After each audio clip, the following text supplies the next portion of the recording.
Welcome to American Pulse and Paranormal. Tonight, we embark the first story on a journey into the eerie and enigmatic world of Poveglia Island. For the best experience, we recommend wearing headphones. Let's dive into the haunting tales of this cursed island, as recounted by Marco, the grandson of a man who once walked its haunted grounds.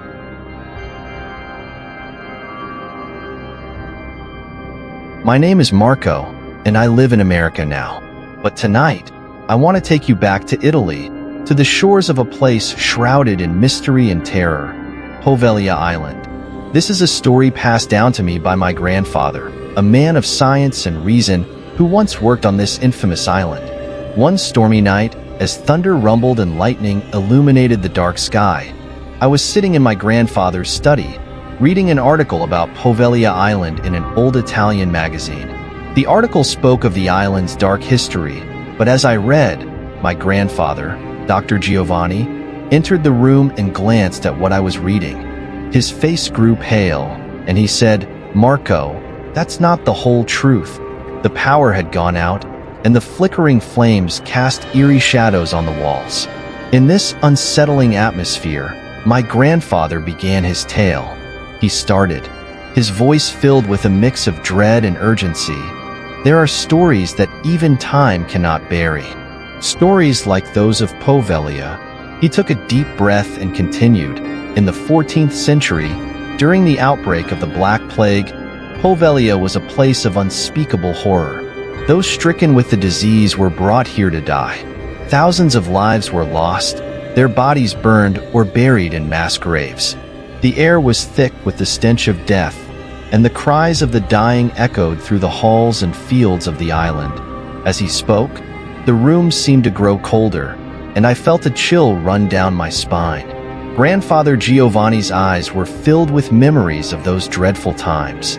He told me about the makeshift huts and the piles of bodies that were hastily burned to prevent the spread of the plague. But that was only the beginning, he said. Centuries later, in the 19th century, the island's legacy of terror continued.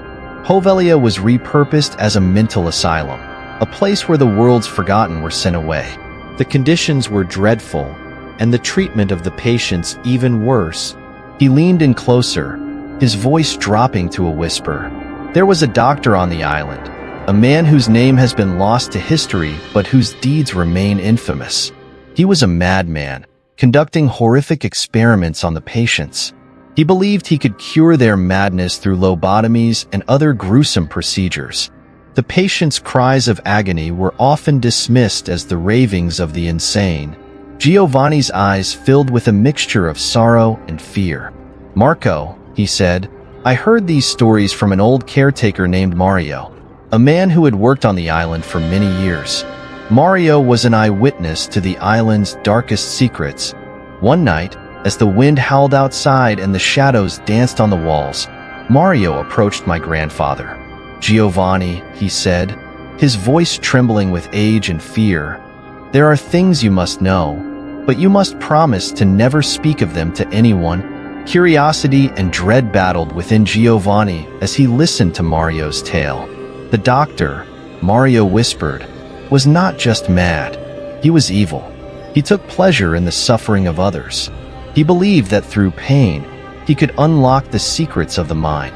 The things he did were beyond anything you can imagine." As Mario spoke, Giovanni felt a chill run down his spine.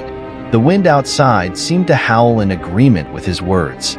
One night, Mario continued, "I saw the doctor dragging a patient into the basement. The screams that followed, I will never forget them. The next morning, the patient was gone, and the doctor acted as if nothing had happened. But I knew what he had done." Mario's face grew pale as he recounted the details. "Giovanni," he said, "the island is cursed. The souls of those who suffered there are trapped, unable to find peace. They linger, waiting, hoping for someone to hear their cries." He paused, his voice trembling. "One night, I saw shadows moving on their own, and I heard whispers that seemed to come from nowhere. The spirits of the dead are restless, Giovanni. They want justice, and they want their story to be told. As Mario continued his tale, he shared a particularly chilling story. One evening, Mario said, I was locking up the asylum when I heard faint singing. It was a child's voice, haunting and sorrowful. I followed the sound down the dimly lit corridor until I reached an old, abandoned ward.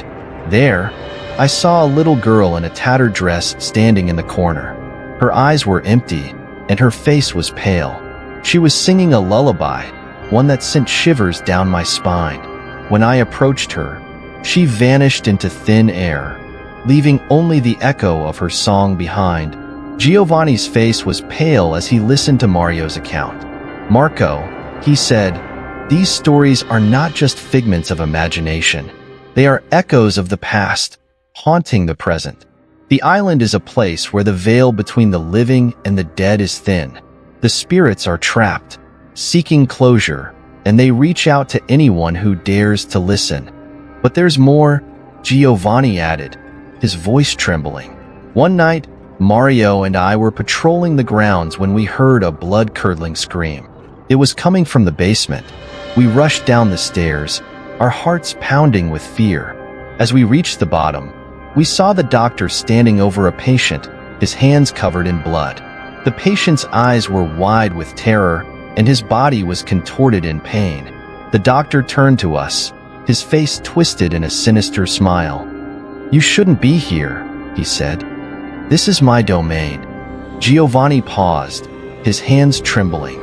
We tried to stop him, but it was too late. The patient was gone, and the doctor disappeared into the shadows. That night, we made a pact never to speak of what we saw. But the memories still haunt me, Marco. The island is a place of darkness, where evil lingers and feeds on the suffering of the innocent. Giovanni continued with another spine-chilling tale. There was a night, he said, when Mario and I were patrolling near the old chapel.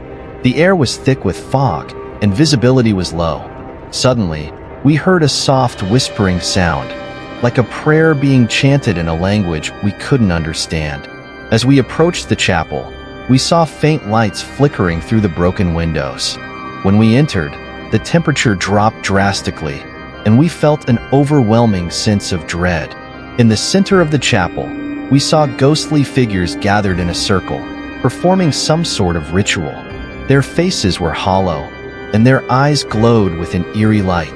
We stood frozen in terror, unable to move or speak. Then, as suddenly as they appeared, the figures vanished, leaving us alone in the cold, dark chapel. The island's history is filled with such horrors, Giovanni said, his voice barely above a whisper. The spirits of Poveglia are not just restless. They are tormented souls seeking vengeance.